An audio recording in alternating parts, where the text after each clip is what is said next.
عجيبة حيرتان وحسرتان، ميم المغامر والمعد المستعد لموته الموعود منفيا مريض المشتهى، واو الوداع الوردة الوسطى ولاء ري يدللني ويدميني، وهذا الاسم لي ولأصدقائي أينما كانوا، ولي جسدي المؤقت حاضرا أم غائبا. متران من هذا التراب سيكفيان الآن لمتر و75 سنتيمترا، والباقي لزهر فوضوي اللون تشربني على مهل، ولي ما كان أمسي وما سيكون لي. صيدا الثائرة أبت إلا أن تقام بها احتفالية لمناسبة مرور الذكرى السابعة لرحيل محمود درويش تحت عنوان كزهر اللوز أو أبعد، بتنظيم ودعوة من الجمعية الثقافية والفرقة المسرحية منوال بالتعاون مع مركز معروف سعد الثقافي في صيدا. وقد حضر الاحتفالية حشد كبير من الفعاليات السياسية والاجتماعية والثقافية والفنية والشباب. إقامة هذه الاحتفالية في صيدا له رمزية كبيرة، لناحية أن هذا الصرح الثقافي مركز معروف سعد هو جزء من ثورة يقودها الشباب للحفاظ على الإرث الوطني والهوية لأبرز الشخصيات العربية التي تركت أثرا في نفوس أبناء هذه الأمة. واختيارهم لتكريم الشاعر الوطني محمود درويش إنما جاء لما يمثله على صعيد الوطن من مكانة ورقي في التعبير، ولما لكتاباته من أهمية وغناها بالصور والمعاني التي من شأنها إضافة قيمة وغنى على العمل المسرحي. بدأت الاحتفالية بعرض لأبرز أعمال الشاعر محمود درويش، ثم كان عرض مسرحي لفرقة منوال قدمته مجموعة من الشبان يتضمن عددا من قصائد درويش استمر 15 دقيقة.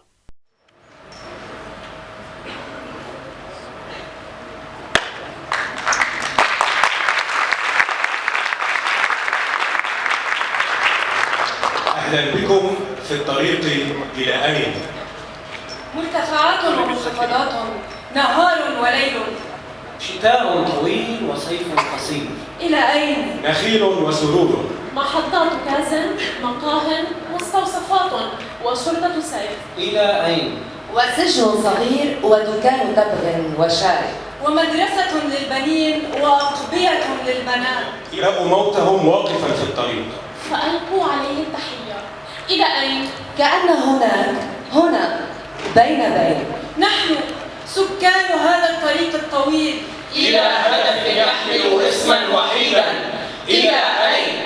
ثم كانت عدة شهادات حية قدمها عدد من الفنانين والمثقفين، من بينهم الشاعر شوقي بزيع والفنان مارسيل خليفي والصحافي الأستاذ صقر أبو فخر وعريف الحفل الأستاذ محمود السروجي.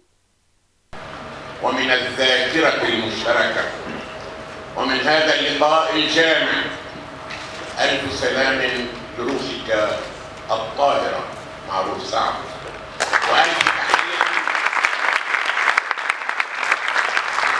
لروحك الغالية مصطفى سعد، ولكل أرواح الشهداء الطاهرين. هنا تلتقي كوكبة يتعاظم بريقها وتتكاثر وعودها الإبداعية، فينعقد هذا اللقاء الحميم في ذكرى راحل مقيم لا يرحل، وذكرى ماض لا يمضي، إنها ذكرى رحيل محمود درويش. فأهلا وسهلا بكم جميعا، بكل الإخوة والرفاق والأصدقاء، هكذا بدون ألقاب وبدون أسماء، لأننا نلتقي ها هنا كرفاق درب في صيدا، ملحمة الفداء وروضة العروبة والحرية، هنا في الجنوب اللبناني شقيق الشمال الفلسطيني، هنا الجنوب الذي عشقناه سرا وعلانية، حبا وطواعية. وأن أحيي من خلال الصديق الحاضر بيننا معروف سعد، أن أحيي روح مصطفى سعد، وأحيي روح معروف سعد، وأحيي أسامة سعد. كل فروع هذه الدوحة النبيلة والمقاومة.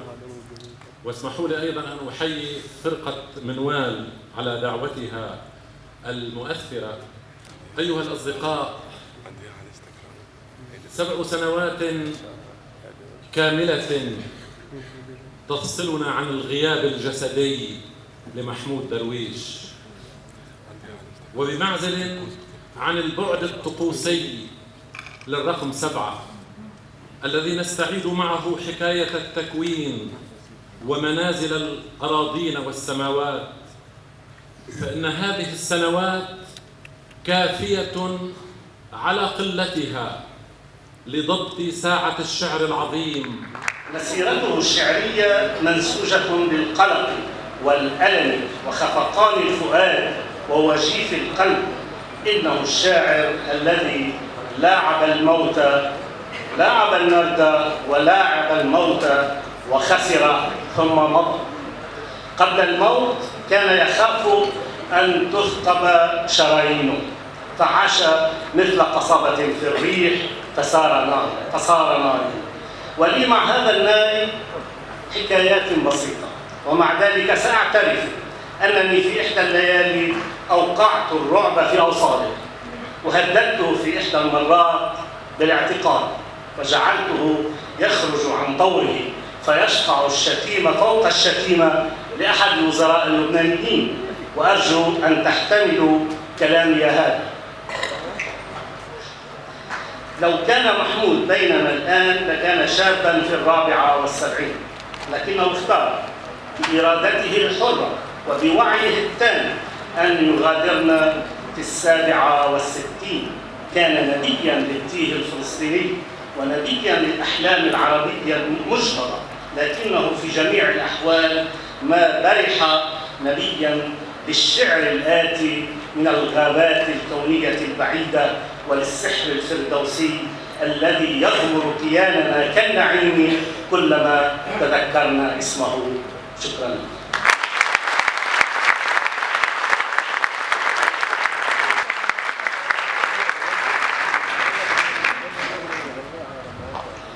مساء الخير. صعب كتير واحد يحكي أمام المفكرين والشعراء والأدباء كلكم. أنا معود أحمل العود وغني، بس اليوم في هذا اللقاء وخاصة في هذا المركز معروف صعب الثقافي لي ذاكرة جميلة. هنا أكثر من مرة كنا مع مصطفى سعد في هذه القاعة وفي ساحة الحرية شهداء. كان هناك أكثر من 100,000 شخص قاعدين عم يسمعوا. معلش حزنوني رح أحكي اليوم، لازم أحكي ولازم منك تصير شوي. على كل حال هذه النظارات هداني إياها أبو جمال اليوم لأنه نسيت نظاراتي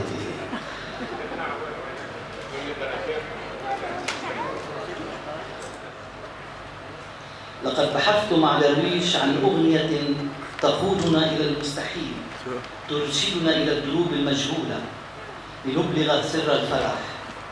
لا أستطيع أن أشرح ما كتبت من موسيقى لقصائد وأغنيات. نداء شعر درويش تشرد في أعماق قلبي الذي دق بوحشية ولا أعرف كيف أهدئه. أبحث أو أحاول القبض على الأغنية كي لا تفلت مني. إنها رعبة عبثية، صراع من أجل المستحيل، ظل وراء الاندهاش، بحث في الظلام. يوم بعد يوم تأتي القصيدة لأنسجها من ألحان شديدة مثل تنهيدة مثل همثة. أحمل قصيدة درويش في شفاء قلبي، أسجد بلذة بشاح الصباح الندي. ثم كان لقاء موسيقي من شعر درويش وأغاني مرسيل قدمه الفنان ربيع سلامي والفنانة أمل كعوش، ألهب قلوب الحاضرين الذين شاركوهم الغناء والتصفيق.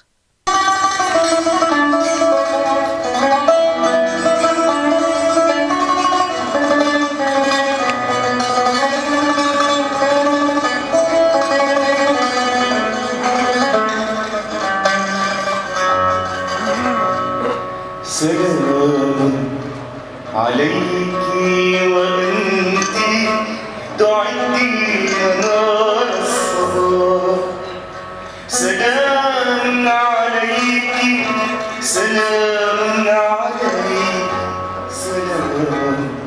عليك وأنت تعدين نار السرار. سلام عليك سلام عليك أنا لي أن قدم بعض هدايا إليك. أنا لي أن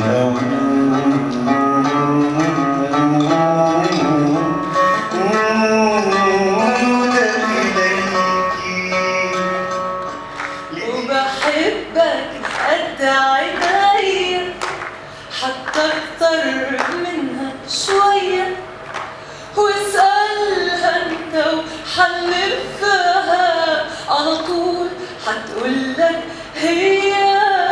اسألها انت وحلفها على طول حتقولك هي.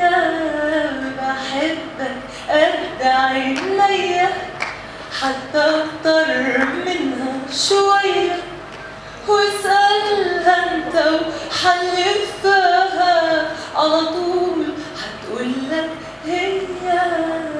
انت وبس اللي حبيبي، انت وبس اللي حبيبي، انت وبس اللي حبيبي، انت وبس اللي حبيبي مهما يقولوا العزاب.